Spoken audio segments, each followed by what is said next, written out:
Hey, everybody. Welcome to the Limbwalkers podcast. You can get it at Apple, Spotify, wherever you get your podcast. Also, you can go to YouTube and you can see us talking about the things that we talk about. If one never ventures on the limb, one will never taste the fruit. And it is kind of a compendium of some of the stuff that Will Glaros sold his companies twice, has been very successful in business, has built up a way of living and a way of looking at life that we try to impart to others. And quite frankly, it has done a lot of good for the slacker that sits in the studio right now. It is about 70-year-old studios here on the campus of the WJOB. They call it the WJOB Media Campus and the post office, but what has happened is we were WJOB radio stations and a sports network, and we were on the campus of Purdue Northwest for 11 years. We used all the technology they gave us, and we built a sports network that is growing and booming. But the radio needed some attention, and eventually I said, hey, let's just move back to our home. And let's just screw around for a little while and do podcast network. Well, lo and behold, I've got 4 very eager and very hungry young people that are kind of pushing us. And now we have a podcast network, which this is part of. And now we have a YouTube channel. And once again, we are applying the latest technology, but we're doing it in a very old building. And we're back home, and you're seeing us here. We're actually in a temporary studio as we build a big TV studio here. But that's the history, and that is the context where the Limbwalker podcast comes in. And the main man is Will Glaros. Will, good to see you after the holidays and everything. Good to see you too, Jimmy. And Happy New Year to you and to Adriana and all the staff and everything. Happy New Year. Here, move your mic up just a little bit. Yeah, I'm gonna adjust you. Right. You know what? He's got so much gunk in his hair. His headset slides off his head. I don't know how it can even move. No, you turned me off. Yeah. Your head is so slick from grease from that you put in there like mousse stuff. Yeah, it's falling off his head. Only took 15 days into the new year. His first joke. Hey, all I can tell you is that I've got a head that is. I mean, if I walk out into the middle of the windiest street in America, this hair won't move except in one piece up and down. It's like an air wing. Hey, she's right. It's only been 15 days into the new year. You know, well, one of the things that I personally like to hang around with or hire are people that are going to challenge me and are going to challenge me, like Adriana here. She's 21 years old at the time, and she's like, we can't just do radio. We got to do a podcast network. And now you're doing it. Now we got 20. Now she's got 20 podcasts. We can't just go in there and start talking in audio only. We got to have a YouTube channel. I go, no, I just want to go back to radio. We built a TV station, a whole network. I'm out. Oh, no, we got to do this. So she did not, and Matt Kaufman sitting out there and others, they challenge. But the other part is you can't really, if you're going to hang around like somebody that's doing radio shows and sometimes has a little bit of comedy and stuff, you can't really get your feelings hurt that easily. And I tend to work through people who are going to have their feelings hurt. I'm sorry, I just can't do that because I'm not always going to watch what I say, and I'm not always going to be considerate of your feelings. You're pretty good, man. I'm out here, we're getting ready to come on, and I'm just heaping, just making fun of you and just letting it roll on you, and you're okay. You're like, it's not hurting my feelings. Hey, man, if it ain't going to change my life, which it's not, I'm not going to worry about it. To me, it's just whatever. We are back in historic studios, and we're building a brand new one out there right now. How does that make you feel? Makes me feel terrific. I mean, I have a lot of history with this station going back into the 90s when we had a program where we had people on under, I believe it was the Winner's Circle.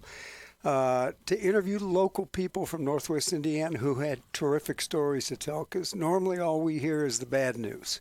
And there's a lot of good news, and we need to hear it because people need to be inspired. I don't care when the age is, how good things are, there's always someone out there in the audience that needs to be inspired by activities and purposes of other people who are willing to walk out on that limb of life. It's so odd to hear an insurance guy, but this isn't just any old insurance guy there, Adriana.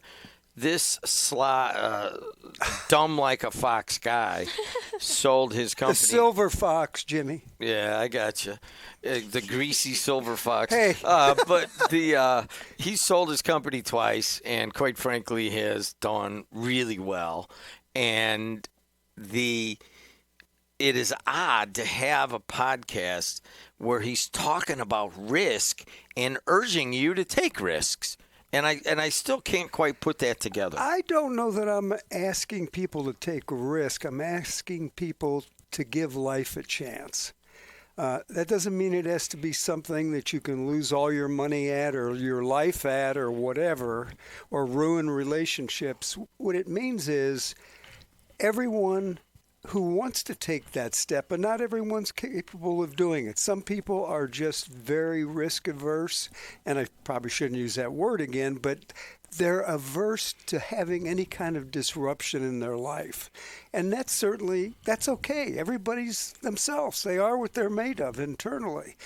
But for those people that want to get a little more out of life, if they want to experience some of the better things, the more exciting things, the more rewarding things, you can't do it without moving out beyond that base, that tree base that we all hug from day one. It's up to us to learn how to walk out on that limb of life and experience it, even if it's only one touch. I mean, I've had a number of touches out on that limb, and some of them have been successful, some have not.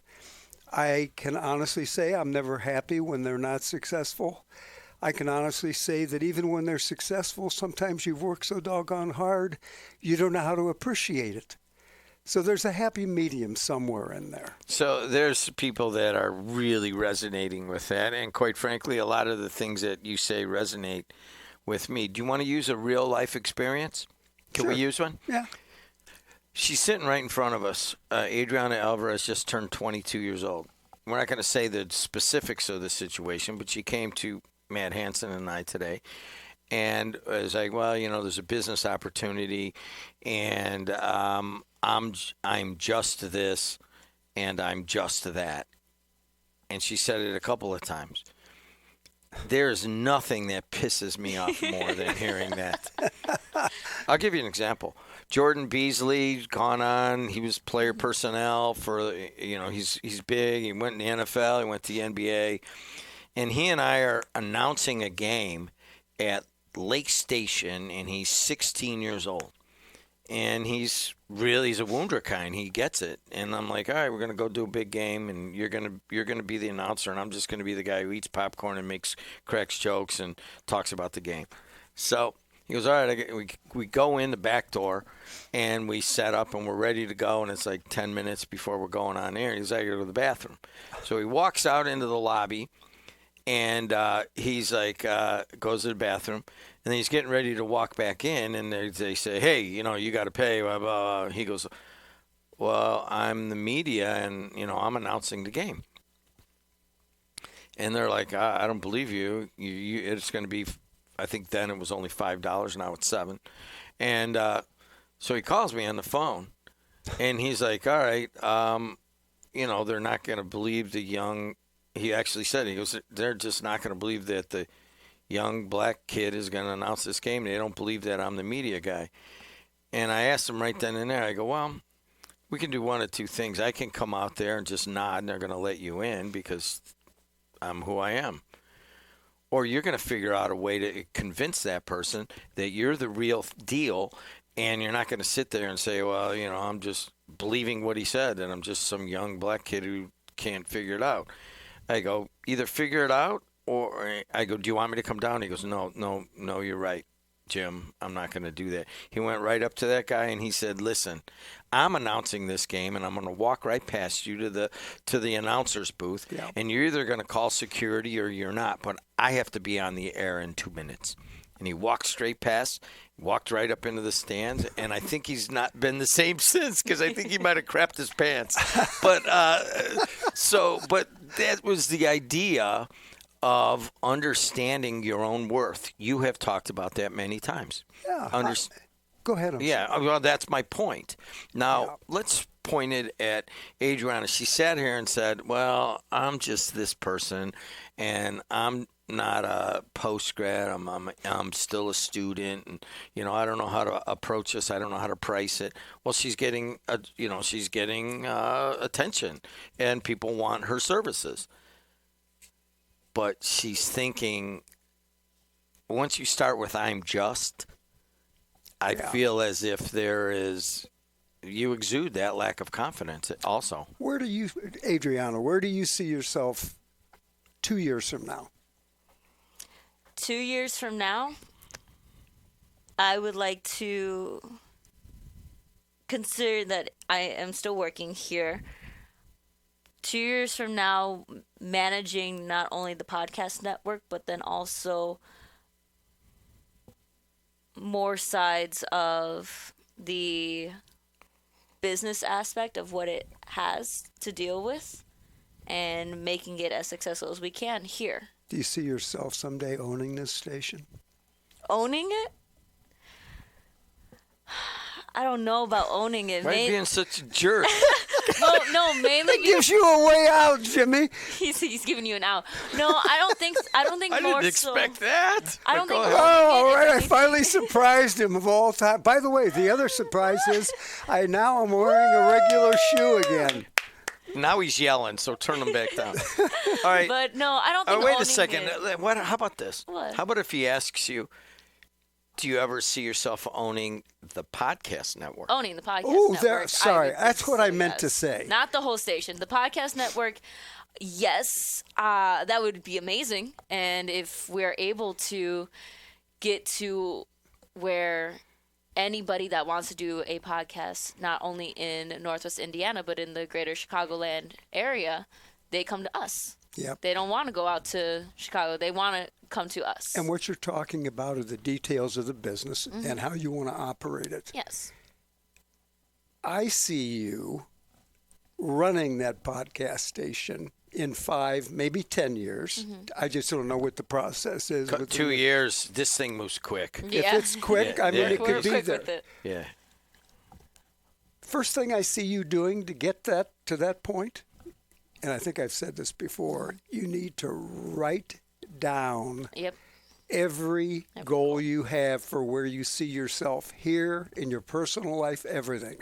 Write it down on paper. If you write it, you can visualize it. If you visualize it, your mind actually begins to creatively create pathways for you to achieve it. I see you in 5 years running a large podcast station here and making Northwest Indiana, which we always talk about. You mentioned this before about the fact people talk about the region and they always compare us with Indy or Chicago or wherever. Maybe the larger step is to become the podcast leader of America right here at WJOB. First thing we need to do is make a great big chart showing that so we see it every day. We need to put whatever the name of this is going to be out on the front of the building. I'm sure you're working on that. And visualize it and then do everything that you can with the skills you've got, and you've got a lot, to make that happen. I'll tell you what I found interesting. I was listening to yours and Matt's show this morning, and everything created there is just, it mesmerizes me. When he was out here talking about CPM or BBM or whatever, I have no idea what any of that means. I've never taken that. I mean, I knew the details of my business, but it was more of creating solutions for people. Yeah. And I see kind of the stuff that Matt talks about is how do we create the tools to do what we need to do, And what I'm talking about is more the leadership part of it, the people that are actually going to make it happen, that make the right decisions at the right time to be able to move ahead, not necessarily quickly, although that's always fun. And as you're saying, it happens quickly in this business now. I see you guys as just becoming something overly extra special. So how do you feel about her underselling herself? I think we all, it's not that you want to oversell yourself, but you have enough confidence in yourself. And therefore, that's one of the reasons why I actually brought this book today, because I thought you've done a lot for me on the program and everything. So I've got this book. I honestly have not read it. I read pieces of it, but I thought this is perfect. It's called The 5-Second Rule by Mel Robbins. And I wrote a little, it's not a note, it's 3 bullet points. And we've talked about this on the program. To really be successful, you have to have a purpose, something that drives you to make this happen, to have the podcast that you want to have, the whole network. 2, you have to make the right choices. And 3, that purpose plus those choices drives the outcomes you're going to have. This is a great book. I mean, I give it to you. Oh, thank you. As a gift, and then you better have Jim read it too. Okay. Well, what did Zoe Mintz tell you? She told me when she came into. Can you put yourself on the screen because they're gonna be like, who's talking? Yeah, exactly. Go ahead. And there we go. So. Yeah, so everybody can be seen. So when she told me when she came in to she recorded some sort of segment for us, and I was kind of guiding her on like, we want this, and we want this. And she asked me, well, what are your goals for, and what would you like to do? I said something, whether it be in front of the camera or behind the scenes, and if in a perfect world, both. Like I like to talk to people and interact with them and engage with them, but then also I like to do the technical aspect of it. She comes up to me, she's like, you'd be a great director. And I was like taken aback because that was something I didn't really consider at the time, because I was thinking that there's only like 2 main things, but that was another thing that I was like, no, this is something also that you would be really good at. So I take that into consideration, and then I think I've used that advice, especially as we move forward into this transition within to the old new studio, like we say, and kind of taking my position that I have and saying, okay, well, this, and this needs to get done. These people are going to do it. This is who's in charge of this. This is who's in charge of this. So kind of being that mindset of a director, but not so much within a production setting, but in a business setting.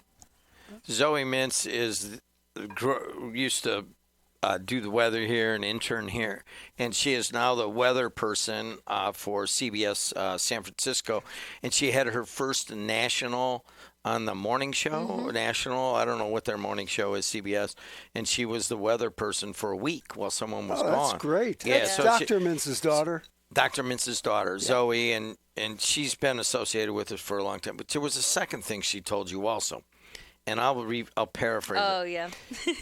Because I think it was more important, honestly, was she looked at Adriana and she said, don't you dare wait. Amen. Don't you dare wait. It's a world out there where anyone at any age can make the jump and can grab anything. It's all changed, and don't you ever basically sell yourself short on any opportunity. You can do all. And I was like, whoa, Zoe. Like, Zoe, you're I have to go out and find somebody to. Yeah. But I think she scared you a little bit. A little, yes. Mainly because I think it's that mindset that as I go to graduate from college, I've been in school for so long that that's the one hurdle in its adult life.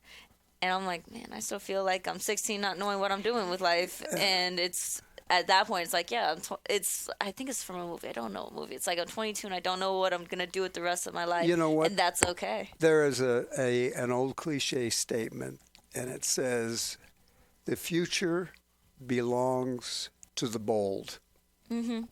You have to be willing to take that jump. And I'll use myself as an example. My first job, very similar in timeline to what you're living. I was probably about 22, 23. First job, because there were no jobs, was into the insurance business. And it was in life insurance with Prudential. Mm-hmm. And I spent 2 years. In fact, it was funny. My wife pulled out some old letters from a friend of hers who was talking about this event occurring. And I decided it just wasn't the type of place I wanted to work. I needed to go out on my own, which is kind of unheard of in the insurance business, because normally you go in and you build your way up within an organization, and especially in the life insurance business. And I just made the decision I was going to go, and I left. I had no income guarantees. I had nothing. Fortunately, I had a wife who was working, so we had some income coming in. But I'll tell you what, I look back and think, wow, how and why did I make that decision? But if you love what you're doing, initially I didn't think I liked the insurance business. It was strictly a pathway. Mm-hmm. But then when you pay a death claim or you're helping people with what you do, you realize you're doing, in this business, more missionary work. You're helping people improve their lives at a time when it's very bad. Mm-hmm. And it just drove me, and it took a long time. It doesn't mean it happens overnight. You have to be patient. But the future belongs to the bold. So what she said is true. Oh, yes. I mean, just like you doing all the stuff you've done here, Jimmy, coming back here, this is your dream right here. I've wanted to come back. Adriana has interfered with my dream. I wanted to come back here and do radio and not be bothered with any of this. I mean, we have a really high tech. We spend a lot of money. We have a great sports network. Wanted to go back to the basis of radio. I can't do that anymore. The world has changed too much. Adriana and 3 other students or recent grads understand it, and I have to go with their judgment. But to come back to that, Zoe really kind of, I was like, oh, Zoe, man, don't scare the young woman. But then I thought about it.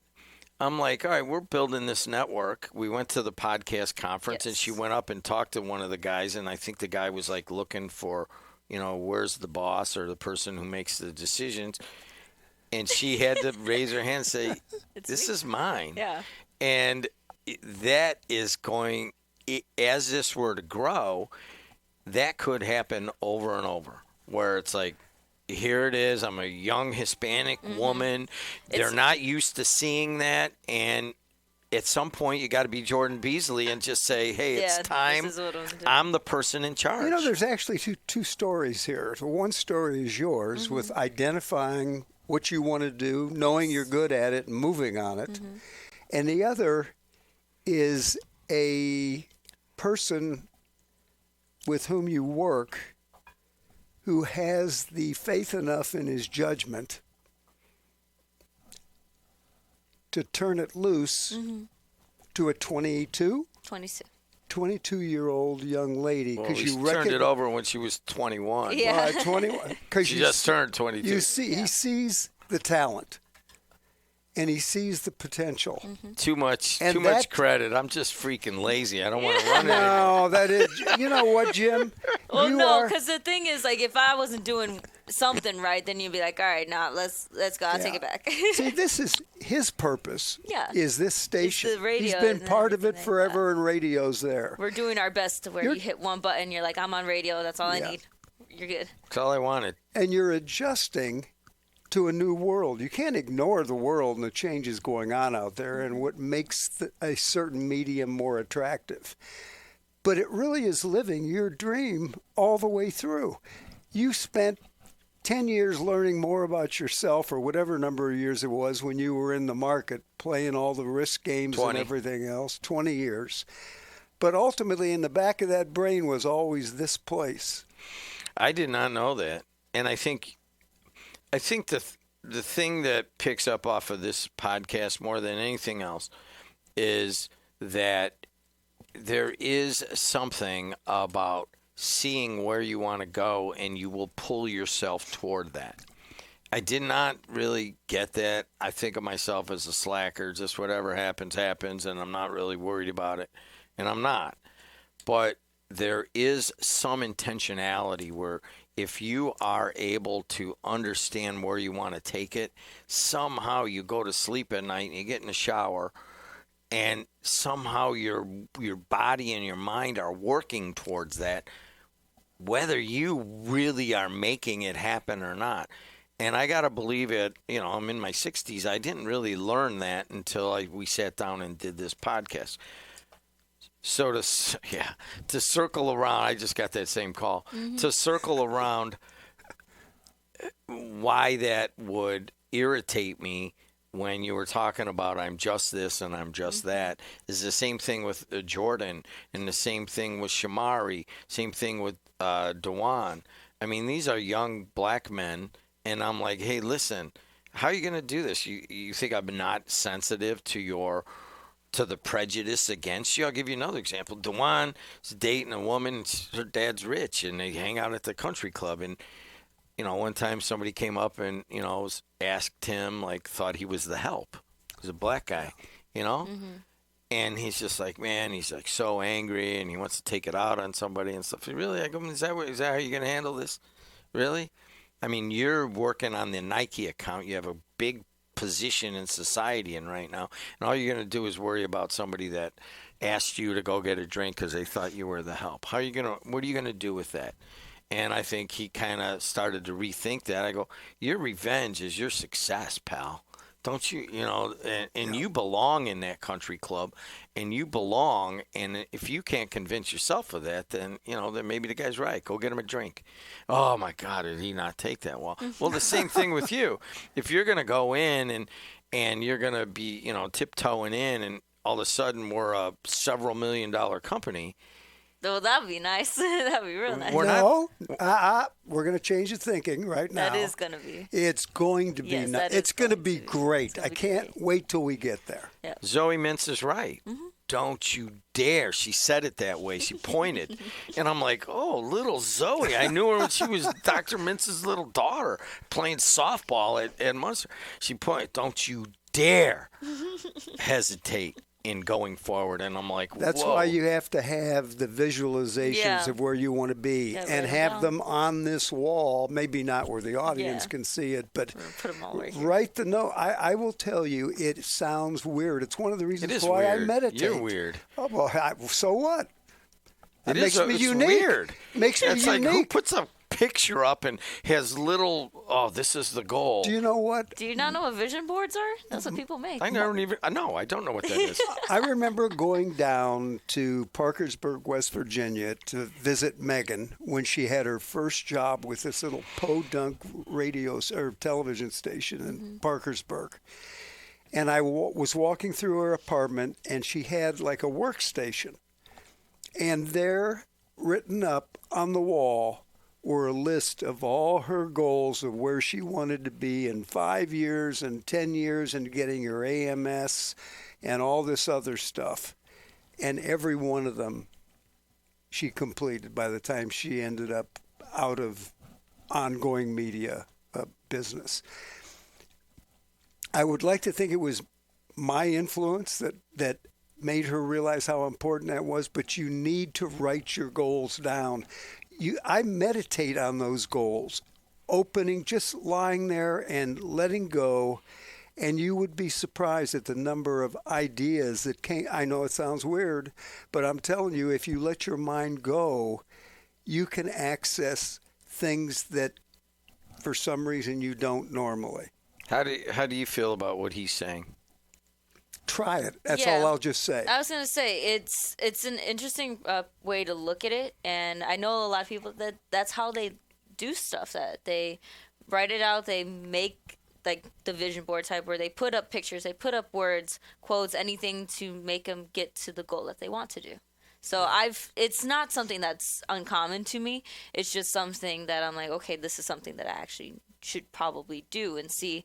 Just worst things comes, like, worst you could do is try. Yep. That's true. And You're this looking guy, at us like this is some hippy dippy stuff. I'm worried that like on drugs or something. Yeah. I'm the hippy dippy guy. You guys are taking my You know, thunder. I'll tell you what, you don't give yourself anywhere near enough credit. And the fact that you have the confidence, and this should make you feel good, and that's why you need to write your list. I know. There's an old statement, there's just people that got it. You got it, man. You've been successful at everything you've done. Your judgment isn't foolproof. I've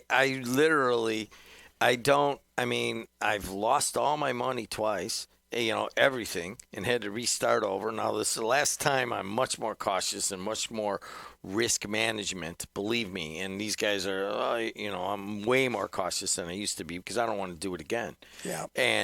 But I think that you're projecting that I'm giving her a lot of confidence and so forth, and I am, but you cannot minimize the fact that I'm just a little bit lazy and I don't want to do all these things. Jim, I'm trying to save you from yourself. I want. My listeners get it. They're like, "You're just freaking lazy, D'Lo." Yes, thank you. Well, I'll always be that little bird in your ear saying, "You're not lazy, Jim. You can do it. You can do it." It's a Jiminy Cricket. He's telling you, it's like, you're doing good. Good job. All right, yeah, I'll take that. I'll take that. You're not lazy, and I will internalize the compliment that you just gave, and I appreciate that. Thank you. And a challenge to Adriana. I expect a chapter a week. Oh, yes. And a book report on. A book report, I got you. That They're was short. the second part of what I was going to say. Yeah. I got Now, you. you're here on a regular basis, and I don't mind, and I'll take that, but you got to do this. You got to do what she needs. Her needs are different than mine. Mine is like, you got to take a little credit. You have to you're not really lazy, so go ahead and act on it. And I get these things. I get set a goal, and you'll be pulled toward it subconsciously. I never got that, and I got it now. But she needs to understand the leadership of confidence and organization. Yeah. And so I think we need more Zoe Mintzes, a woman who's gone through those. Mm-hmm. If you talk to her, she's gone through. Gosh, I'm not being taken. She looks really young, like you do. She still looks young. I don't know how old she is now, but she looks 22, and she, I think, doesn't get the respect sometimes that she would want. And that's why she was imparting that to you. Don't you dare let them do this to you. Yeah, for sure. Yeah, I mean, you can do it if you think you can do it. There you go. And it isn't pulling you. You're driving towards that goal. He's Will Galeros. She is Adriana Alvarez. Maybe this will be a historic podcast. When I can say someday, I remember when we interviewed her on the air. Exactly. Now she's like telling people, and like people that work for her are pulling this podcast up and go, "Oh my God, you look like a teenager." It's so funny though when I have to go to like different places and like I meet individuals for the first time. They're like, what do you do? And I tell them, I'm like, well, I run a podcast network. And they're like, wait a minute, what?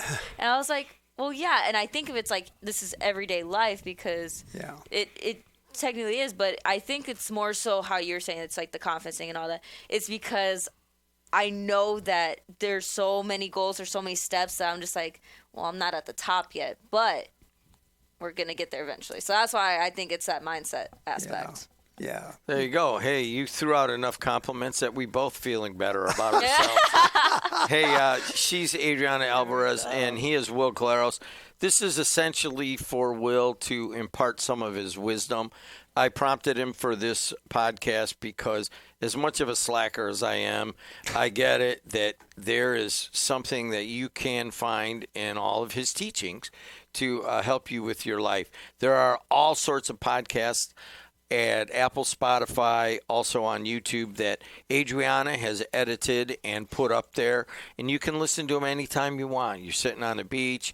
They're not they're evergreen. They're not for a specific time. So please do get out there. Thanks a lot, Will. Thank you, Jim. Thanks a lot, Adriana. Thank you. But mostly thanks to you for listening and watching. Until next time, we'll see you later.